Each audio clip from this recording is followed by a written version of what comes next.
네, 안녕하세요. AP투자연구소의 임선호의 팀장입니다. 오늘 알아볼 기업은 현대바이오고요. 코드번호는 048410입니다. 현재 시각 3월 22일 4시 43분을 지나고 있습니다. 자, 오늘도 그 전일에 이어서 전일 금요일에 상당히 좀 크게 빠졌었죠. 그리고 오늘 다시 한번 더 좀 빠지는 흐름을 보였었는데, 네, 낙폭이 막 크다라고 말씀드리긴 좀 애매한데 또 적지도 않아요. 6%면은 절대 적은 양은 아니죠. 그래서 아마 많은 분들이 좀 걱정과 아니면 우려감을 좀 가지고 있지 않을까라고 생각을 하면서 좀 리뷰하게 될 것 같고요. 일단 전이 그 금요일에 이제 말씀드렸었던 거는 단기 그 추세 이탈에 따른 전략적인 부분을 말씀드렸었죠. 근데 알파 인준님께서 종목마다 검색하면 다 있어서 한 번씩 보는데 무슨 이야기 하는 줄 잘 모르겠다. 오른다는 건지 내린다는 건지 조심해라. 여기 방송 왜 하는지. 실제 저 같은 경우에는 뭐 오른다 내린다라고 얘기할 수 있는 포지션 자체도 아니고 실제 뭐 방향성 같은 경우에는 깨졌죠.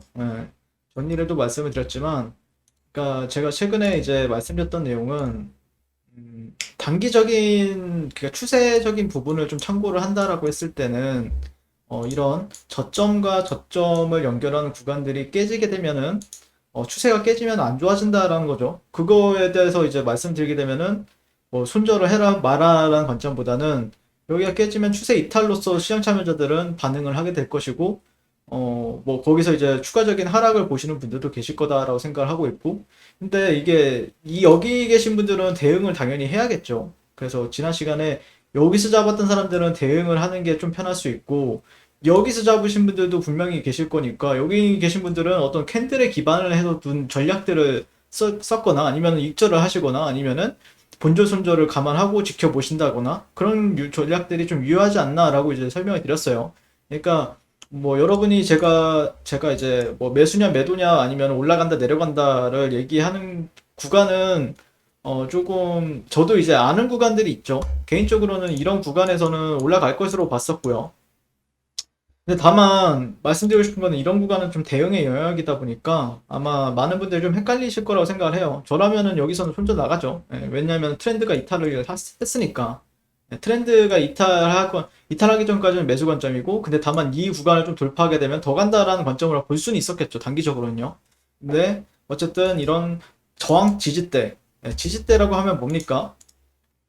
단기적인, 그러니까 추세적인 부분들에 대해서 말씀을 드렸던 거는 이렇게 지지, 그 다음에 저점이 낮춰지는 흐름을 보여줬다가 어쨌든 최근에 고점은 하나 한 번 나왔잖아요. 그렇게 되면은 이 구간을 돌파하게 되면 더 간다라고 얘기할 수는 있지만 만약에 이 구간을 돌파하지 못하거나 아니면 이런 단기적인 추세적인 부분들에 있어서 이탈이 나오면은 조금 더 하락이 나올 수 있다라는 관점이었죠. 근데 여기에서 잡았던 분들도 분명히 있을 거니까 여기서는 어떻게 대응을 해야 되냐면은 본전 손절을 걸고 버텨보거나 아니면은 이런 저점을 가지고 대응을 하는 방법밖에 없다라는 관점이었죠. 네. 그래서 뭐 특별히 뭐 올라간다 내려간다라기보다는 약간 여기는 대응의 영역이라고 판단을 해서 여러분들께 리뷰를 했었던 거고요. 그다음에 주포 외국인들이 이익 실현 떠나는 것이 최고 악재 아니겠나? 한 가지 분명한 것은 PBR 30배 이상이 아주 위험한 구간이라는 것이라고 얘기를 하시는 허경영 대통령님, 네, 라고 하셨고, 나스엘린 같은 경우에는 뭐 즐거운 주말 보내세요. 어떻게 대응하셨는지 잘 모르겠네요. 나스엘님도 들어가신 걸로 알고 있는데, 다음 주 흐름이 중요하다. 네. 그리고 소통해 주셔서 감사하다라고 하셨는데, 일단 뭐 이 회사 같은 거 경우에는 아시다시피 코로나 경구용 치료제 CP 다시 COV03 효력을 확인했다라는 모멘텀 속에서 이제 상한가를 가기도 했었고 그랬었죠. 그리고 100% 사멸이라는 소식도 있었는데 왜 이제 외국인들이 던지는지는 저 역시도 잘 몰라요. 외국인들이 왜 던지는지는 모르겠는데 일단 참고해 볼 만한 내용 같은 경우에는 조금 어쨌든 고가는 높여주고 조정을 받는다. 그거는 긍정적인데 이제 주봉이나 월봉 같은 경우에는 예전에도 이제 한 번 정도 이제 설명을 드린 적이 있었는데 보실게요. 자, 이런 트렌드는 좀 참고해 볼 수 있겠죠. 그러니까 최근에 이제 이런 고점, 이 최근은 아니죠. 이게 언제냐면은 2012년도, 그 다음에 2015년도, 그 다음에 최근 고점까지 이렇게 트렌드는 또 만들어져요. 그렇기 때문에 개인적으로는 이 구간들을 확실하게 돌파하고 나서 사는 게 가장 이제 추격 매수 관점에서 맞지 않을까라고 생각을 하고, 조정 시에는 언제든지 또 매수 관점으로 만약에 자리가 나온다라고 하면은 저 역시도 여러분들께 바로바로 리뷰를 하게 될 것 같고요. 이거는 이런 트렌드는 만들어졌다라고 생각을 해가지고 조금 약간 뭐 예전에 한번 언급을 했을 거예요. 예전 방송에서 한번 언급을 한 적은 있었는데, 지금 이런 저항을 좀 받지 않았나 라고 이제 생각은 해볼 수 있죠. 근데 이런 저항을 받으면은 조금 아프긴 하죠. 아프긴 한데, 그러니까 여기서는 이제 결국에는 어떤 사람들은, 일봉을 본다라고 했을 때는 5일선을 가지고 대응하는 사람도 있고, 21선을 가지고 대응하는 사람도 있고, 어떤 저점을 가지고 대응하는 사람도 또 있는데, 아무래도 내가 밑에서 잡았다라고 하면은 뭐 좀 걱정은 없겠지만, 위에서 잡으신 분들은 조금 대응의 영역이다라고 생각을 해요. 그러니까 어떤 이런 데서 잡으신 분들도 있을 거란 말이죠. 제 생각에는 예를 들자면은 뭐 단기적으로 여기서 이제 쌍바닥에 대한 관점으로 분명히 잡으신 분들도 계셨을 거라고 생각을 하고, 그쵸? 이렇게 첫 번째 바닥, 두 번째 바닥, 그리고 돌파했고 눌림 주고 지지받으면 더 간다. 그러면 여기서 대응하는 쌍바닥에 대해서 예를 들어서 자, 첫 번째 바닥, 두 번째 바닥, 되돌림, 그리고 이 주요 넥라인을 가지고 얘기하는 사람들 분명히 있었을 거란 말이에요. 자, 그러면은 쌍바닥의 정의는 어떻게 되냐면은, 이 바닥보다 저점보다 조금 낮게 손절을 걸고 1대1 보상 비율을 가지는 게 이제 쌍바닥 패턴에 대한 정의죠, 보통. 그러니까 이 진입 시점이 잘못된 게 아니에요, 여러분들. 진입 시점은 잘못된 게 아니고 결국에는 여러분들 손절을 어떻게 하느냐 아니면은 익절을 어떻게 하느냐에 대한 관점으로 보시면 돼요. 목표가를 어떻게 설정을 하냐 하고 손절가를 어떻게 잡고 들어가느냐, 아니면은 이 주요 넥라인을 가지고 여기서는 분할 매수로 대응을 하고 손절을 여기를 거느냐, 약간 이런 전략들은 세워볼 수는 있겠죠. 단기적으로는요. 그러니까 결국에는 베팅이죠, 베팅. 베팅에 대해서 얘기를 하는 건데, 근데 여기가 만약에 이탈이 나오게 되면은 실제 그러면은 다시 밑에서 저점을 잡아서 들어가야 된다라는 관점이죠.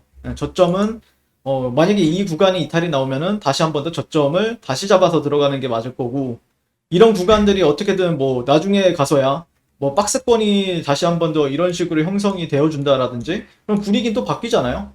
분위기가 만약에 이런 구간들을 좀 지켜주다가 다시 한 번 더 살려주면 분위기는 금방금방 또 바뀌는 부분들도 있고 그러긴 한데, 이거는 뭐 쉽게 판단할 수 있는, 그건 가봐야 아는 내용이죠. 나는 이 저점은 안 뚫릴 것 같아 라고 하면 여기서 매수세가 유입이 되는 거고, 난 여기가 뚫릴 것 같아 라고 하면은 뚫리는 거고, 약간 그런 부분은 있는데 아쉬운 건 그거죠. 그러니까 단기적으로 대응을 한다라고 하면은 이런 지지선을 기반으로 했을 때 저점과 저점을 연결하는 트렌드를 이탈을 하게 되면은 심리적으로는 많이 깨진다라는 거죠. 심리적으로는 많이 깨질 수 있다. 이 정도만 판단하시는 게 맞지 않을까라고 생각을 해 봅니다. 그래서 아마 많은 분들이 근데 이 저점을 가지고 얘기하지 않을까요? 이 구간을, 여기는 이탈이 나왔고, 이 구간이 박스권이 되느냐 아니면 이탈이 나왔다가 만약 그 다음 지지 레벨을 본다라고 하면은 조금 트렌드 하단이나 시, 그 경우에 따라서 조금 하단 구간이 하방이 열려 있기 때문에 상당히 뚜렷하잖아요. 여기 지지선들도 이런 구간들이 지지선들이 좀 뚜렷한 부분이 있으니까, 지지와 저항에 있어서 뚜렷한 부분이 있는데 여긴 구간을 또 이탈하게 되면 심리적으로는 좀 많이 깨질 수 있겠죠.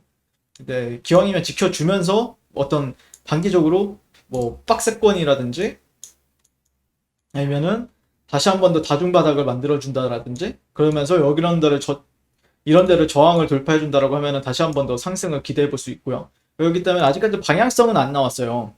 저는 방향성이 나왔다라고 하면은 방향성에 따라서 그거에 맞게 저는 매수 관점이다 아니면 매도 관점이다라고 얘기를 하는데, 현재 현대바이오 같은 경우에는 방향성 같은 경우에는 전반적인 추세 흐름에 있어서는 상방인 건 맞는데, 이 추세선이 깨진 뒤로부터는 좀 다시 한 번 더 바닥이 어디서 다지는지 지켜본 다음에 그 다음에 분석을 해도 늦지 않는다라는 관점이죠. 그러니까 최소한의 저항이라고 생각해 볼 만한 가격대들을 돌파해주고 나서 분석을 해도 늦지 않는다라고 생각을 하고 있기 때문에 그런 관점에서 지켜보는 게 맞지 않을까 싶습니다. 네, 이상 현대바이오에 대해서 리뷰를 마치게 될 것 같고요. 오늘도 시청해주셔서 감사드립니다. 네, 그리고 무료 추천 종목을 매일매일 드리고 있습니다. 네이버에서요, AP투자연구소를 검색하시고요. 웹사이트 상단에 AB투자연구소 홈페이지로 갈 수 있는 링크가 나옵니다. 클릭하시게 되면 홈페이지로 접속을 하실 수가 있고요. 라이브로 깜빡깜빡 하는 게 보이실 겁니다. 그 밑에 2021년 무료 추천 종목이 있고요. 클릭하시게 되면 매일매일 저희 소장님께서 댓글로 리딩을 해드리고 있습니다. 3월 19일, 3월 18일 계속해서 매일매일 추천 도와드리고 있고요. 오늘의 추천 종목의 동향을 한번 살펴보도록 하겠습니다. 7시 40분부터 댓글 리딩에 들어가신 걸 볼 수가 있고요. 주말 사이에 있었던 미증시에 대한 설명부터 상승과 하락에 대한 이유까지 댓글로서 리딩을 도와드리고 있습니다. 자, 9시가 되면요.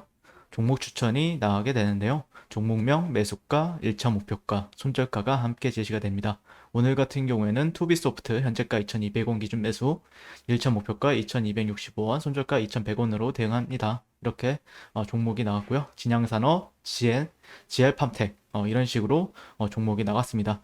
그랬을 때 주가가 상승하게 되어 목표가에 도달했을 때는 목표가에 도달했다고 댓글로서 리딩을 도와드리고 있고, 하락하면 하락하게 되었다고 손절에 대한 리딩도 함께 해드리고 있습니다. 지금 이 무료 추천 종목은 로그인을 하지 않아도 누구나 다 볼 수 있는 공개되어 있는 댓글 리딩이기 때문에 홈페이지에 오셔서 종목이 필요하신 분들은 많은 도움 받아가시면 좋겠습니다. 감사합니다.